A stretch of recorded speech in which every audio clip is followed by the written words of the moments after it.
Good morning everybody.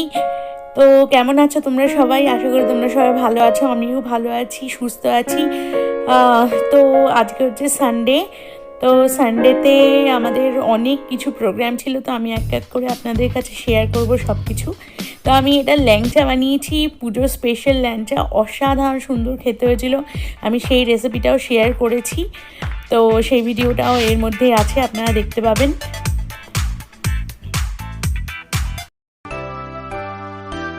তো start করছি birthday নিয়ে, অসাধারণ সুন্দর একটা কেক নিয়ে, যেটা ববিদার বার্থডেতে ববিদার ওয়াইফ বানিয়েছে, শর্মিষ্ঠাদি। খুব সুন্দর কেকটা ছিল, অসাধারণ সুন্দর খেতে হয়েছিল কেকটা। তো আমরা বার্থডেতে গিয়ে খুব মজা করেছি।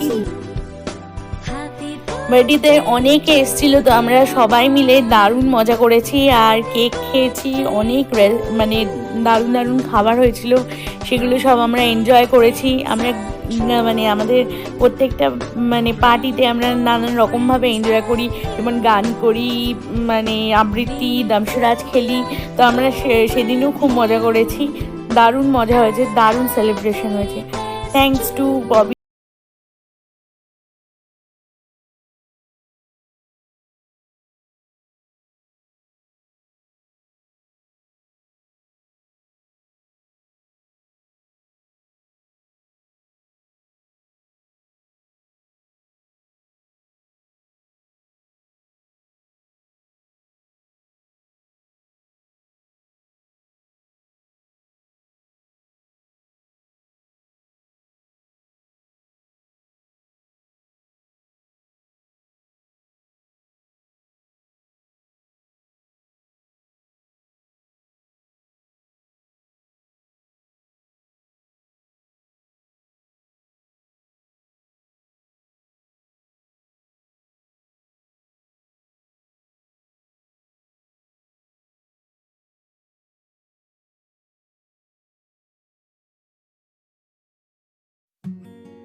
কেকটা দারুণ খেতে হয়েছিল।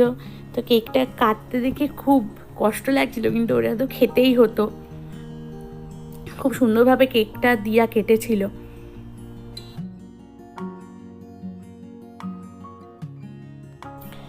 আর জন্মদিনের মেনু ছিল পোলাও,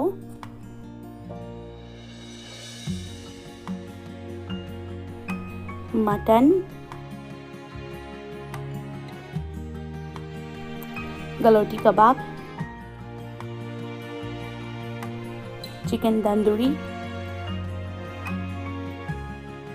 মিষ্টিতে ছিল চিত্রকূট। আচ্ছা, তো এরকম নানান রকমের আমরা গান গিয়েছিলাম, আমরা এরকমভাবে মজা করি বাড়ি।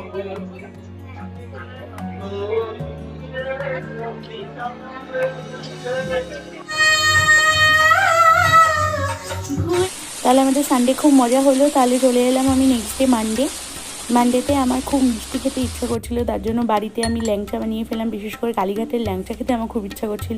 তো দেখে নিয়ে আমার ল্যাংচা তৈরি করতে কী লাগছে। ল্যাংচা তৈরি করতে আমার এখানে লাগছে গুঁড়ো দুধ। এখানে আমি মিল্ক পাউডার ইউজ করছি। গুঁড়ো দুধ আমি 1 কাপ নিয়েছি, আর 1/4 কাপ নিয়েছি হচ্ছে গিয়ে ময়দা।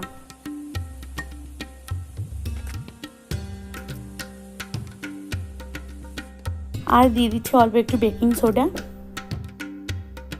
এবারে এটাকে আমি ভালোভাবে মিক্স করে নিচ্ছি। এরপর আমি এর মধ্যে দিয়ে দেবো তেল। আপনার কাছে যদি ঘি থাকে তাহলে খুব ভালো, ঘি দেবেন। আমার কাছে যেহেতু ঘিটা ছিল না, তার জন্য আমি তেল দিলাম। এরপর একটু একটু করে দুধ নিয়ে আমাকে ভালোভাবে ডোটাকে তৈরি করে নিতে হবে। ডোটা প্রথমে খুবই স্টিকি লাগবে, কিন্তু ভয় পাওয়ার কোনো কারণ নেই। এটাকে আপনাকে দুধ দিয়ে ভালোভাবে মেখে নিতে হবে।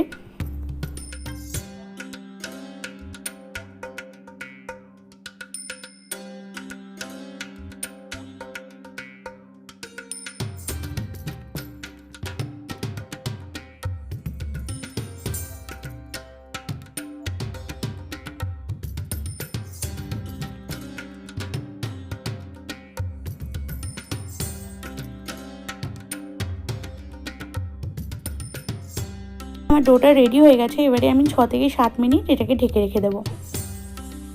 এরপর আমি তৈরি করে নেব চিনির শিরাটা। তাহলে আমি নিয়ে নিচ্ছি 1 কাপ জল আর 1 কাপ চিনি।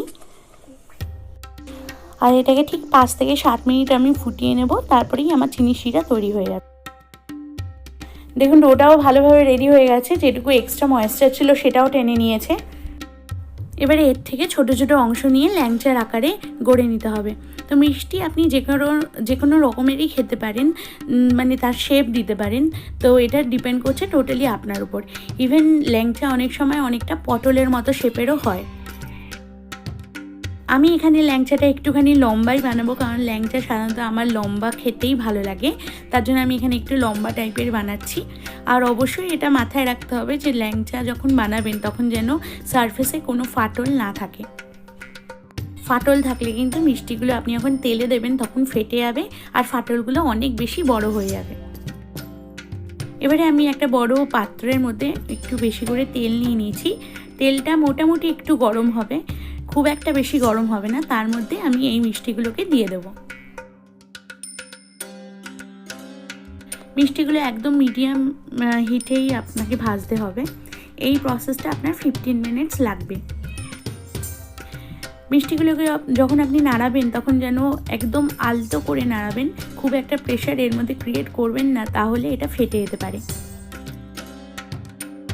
মিষ্টিগুলো কিন্তু আস্তে আস্তে তার কালার চেঞ্জ করবে। দেখুন কত সুন্দর আস্তে আস্তে কালার চেঞ্জ হচ্ছে।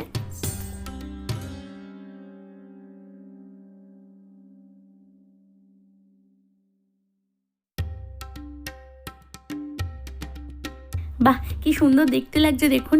আমি আরও এটাকে ভালোভাবে ভাজবো, কারণ ল্যাংচা একটুখানি বেশি ডার্ক টাইপের হলে, কালারের হলেই বেশি ভালো লাগে। দেখুন কি অসাধারণ সুন্দর দেখতে লাগছে, অসম্ভব সুন্দর।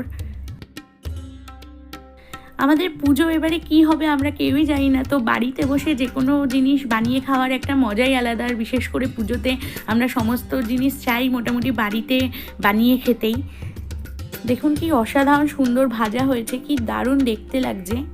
আমি এটাকে একটুখানি ঠান্ডা করে রসে দিয়ে দেবো। রসটাও মনে রাখবেন যেন রসটা খুব একটা গরম না থাকে, রসটা যেন মিডিয়াম উষ্ণ থাকে। আমি মিষ্টিগুলোকে রসের মধ্যে রেখে দেবো 2 থেকে 3 ঘন্টা, এর থেকে বেশিও আপনি রাখতে পারেন।